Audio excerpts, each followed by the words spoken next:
Una ay ang Ebanghelyo natin ay kumikilala sa kagandahang loob ng Diyos. Bahagi yun na ipinamamanig na hindi magkakalit ang Diyos na mabubuting bagay para sa bawat isang sa atin. Sapagkat itinuturing niya tayong kanyang mga anak. Yun yung bahagi na nawa ay huwag natin kalimutan. Ang Diyos na puno ng kagandahang loob at nais niya na makamit natin ang kanyang pagpapala dito sa lupa para lang sa langit. Kinakailangan natin bigyan ng hindi kapagkilala yung uri ng ating Diyos na nais nawa na makamit natin ang tunay na kaayusan ng daigdig na ito. Yun ang dahilan kung bakit si Jesus ay naparito sa daigdig na ito upang tubusin tayo sa ating mga kasalanan. Bahagi yun ang pinakasundulan, pero kahit na bago pa dumating si Jesus ay yun ang ipinapaanyaya ng Panginoon kapag na nais niya ang tao ay tunay na makabahagi ng kanyang walang hanggang pagpapala. Kaya yun na nawa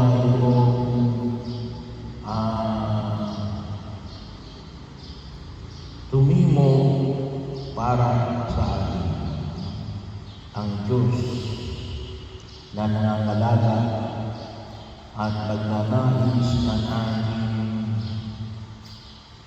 kaayusan sa mundong ginagalawa natin. Pangalawa,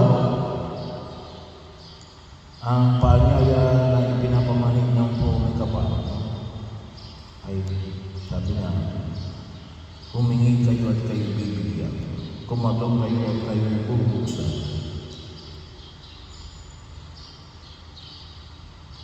Bahagi yun na kung saan ay pinapaalala sa atin na magtiwala tayo na sa kanyang kagandahan. Kahit na maganda yung loob ng Diyos pero wala tayong maniwala sa Kanya, ay hindi tayo makatulog. Kung hindi natin pinikilala ang Kanyang kalagayuan na ang nais niya ay ang ating kaayusan, ay kahit na kuminsan nagigipit tayo, ay hindi tayo lalapit sa Kanya. Kaya napakahalaga yung pagtitiwala, pananalig, pagkilala sa pakipag-ugnayan natin sa ating Diyos na nagsusumikap na makikamahin na mahin tututusin ay nakikisa sa isang mas malawak na pagkilos na kututusin ay alin para ayusin ang daigdig na ito. Lalo-lalo na para sa kanyang kalooban. Na tayo inais na nakibahagi na kanyang pagnanais at maging kabahagi ng pagsasakatumparan na mitiin na tayo ay umunlad sa Sabi nga yung pinangin ninyo ang daigdig na ito. Na mapaayos natin, hindi lamang yung ating sarili, ngunit yung lipunan na ginagalawan natin. Kasi makita ko natin kapag ang isang tao ay umundag, hindi lang naman siya ang umundag. Dinadala niya yung mga tao naging kabahagi ng kanyang pagkilos. So kaya, sana makita rin natin, kailangan kailangan natin na magtiwala tayo. Magtiwala tayo sa Diyos na sa Kanyang kagandahan loob. Nanawa tayo ay maging kabahagi ng makinabang sa Kanyang kagandahan loob. Pero nandun naman rin yung pagtitiwala.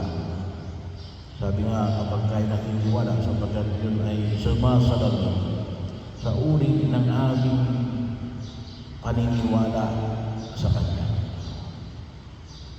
Pangatlo ay dito ang alin, yung gawin ninyo ang sa inyong kapwa, ang ibig ninyong gawin nila sa inyo. So dito papasok yung tunay na pagtugon na kung minsan ako kasi iniisip natin kapag ginawa natin ito sa kapwa natin, ang ating idea ay mauubusan tayo. Kasi nga, baka kulang tayo sa pagtitiwala sa Diyos. Ito yung pinaka-nais na ipahayag ng buong Megapal. Kaya din po kumisan, hindi rin tayo yung ating pagkakapwa ay sumasalamin sa uri ng ating pananampalataya. Bahagi yun, dapat yung uri ng ating pagkilos sa ating pagkipag-ugnayan sa Diyos ay maliwanag na pagkilala kung anong uri ng ating pagtingin sa ating pagkipag-ugnayan sa Diyos. So, doon makikita natin, bakit ka tumutulong? Kasi yun ang sabi ng Panginoon, humingi kayo bibigyan. So, bahagi rin na kung saan ay makita para ginaman ito sa higit na pagtugon. Sapagkat yun ay kung tutusin po yan hindi muling babalik ulit tayo sa isipan na kaya ako nagbigay para ako ibigyan. Hindi. Kaya ako nagbibigay sapagkat ako ay binigyan. Bahagi ko yun. Yun nawa yung makita namin. Kaya ako nagbabahagi para sa iba, tumutulong sa iba. Bakit? Sapagkat tinutulungan din naman ako ng Diyos. Yun nawa yung huwag natin kalimutan. Yun ang higit na mahalaga na makita natin na nawa ay maging maliwanag sa atin. Hindi yung kaya tayo magbibigay sapagkat